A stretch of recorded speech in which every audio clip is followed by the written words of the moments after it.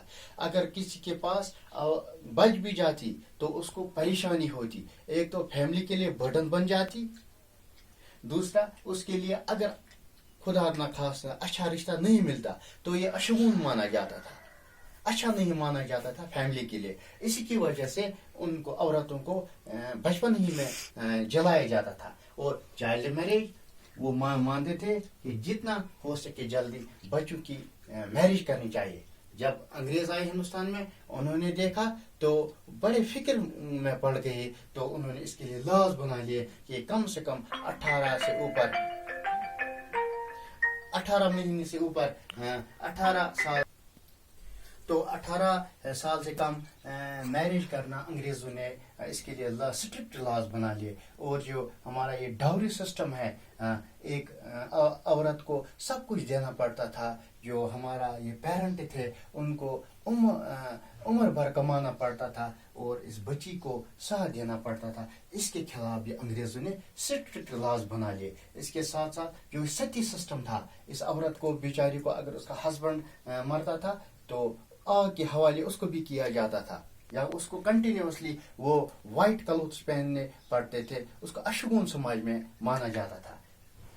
تو ان کے خلاف انگریزوں نے بھی کافی لڑا, کچھ اسٹرکٹ لاز بنائے. اور جو ہمارے سوشل ریفارمرز تھے انہوں نے بھی ہر طرف سے اس کی مخالفت کی. تو برہمنز کی مخالفت کی, یا جو بھی کمیونٹی ہو اس کی مخالفت کی. تو آگے بڑھ لیتے ہیں. اور ایک ریفارمر جس کا نام ہم لیتے ہیں یہاں پر, راجا رام موہن رائے. بہت ہی بہترین کام کیا انہوں نے. جو انہوں نے برہمو سماج بنایا تھا انہوں نے 1828 AD میں. تو اس کا مقصد بھی یہی تھا, ستی کے خلاف لڑنا, پردہ, جو ڈاوری سسٹم, چائلڈ میرج. تو مین موٹو یہی تھا. اس وقت پورے ہندوستان میں یہی ایک لگ پت لگی ہوئی تھی کہ ہر طرف ڈاوری سسٹم کی پرابلم تھی, جو کاسٹ سسٹم کی پرابلم تھی, جو چائلڈ میرج کی پرابلم تھی. اس وقت اس کے لیے ہر ایک آواز اٹھانا چاہتا تھا. اسی سلسلے میں راجا رام موہن رائے نے بھی بہت ہی اچھا کام کیا ہے. اس کے ساتھ ساتھ ہمارا ہے اور ایک سماج جو بمبئی میں شروع کیا گیا تھا اس وقت 1862 میں یہ شروع کیا تھا جوتی با پولی نے. تو اس نے بھی اسی کے خلاف لڑا ہے. جو لور کاسٹ ہے, چائلڈ میرج ہے, ستی سسٹم ہے, پردہ سسٹم ہے, ڈاوری سسٹم ہے, مین موٹیو یہی تھا اس وقت کہ کیسے ہم ایراڈیکیٹ کر لیتے, کیسے ہم اپنے ہندوستان سے ان جو بد رسومات ہیں ان کو نکال دے, تاکہ کچھ اچھے لاز اس کے اگینسٹ لائے جائے, تاکہ ہمارا جو سماج ہے ترقی کر سکے, ہر ایک کمیونٹی ترقی کر سکے, ہر ایک کمیونٹی اپنے طریقے سے آگے بڑھ سکے.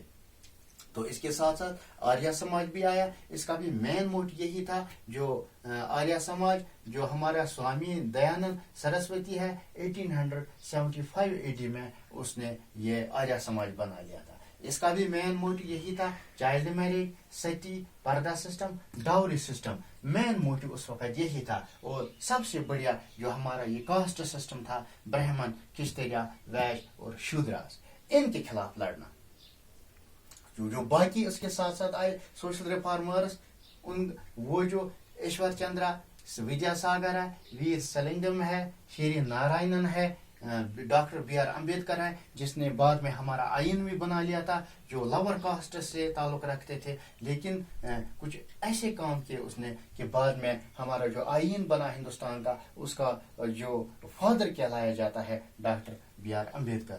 تو ڈیئر اسٹوڈنٹس, تو آپ کو یہ چائلڈ میرج کا سمجھ آیا ہوگا. پردہ سسٹم جو ہمارا باقی جو ہمارے اتیاچار ہوتے تھے ہمارے عورتوں کے خلاف اس وقت, وہ تھوڑا سا آپ نے انڈرسٹینڈ کیا ہوگا.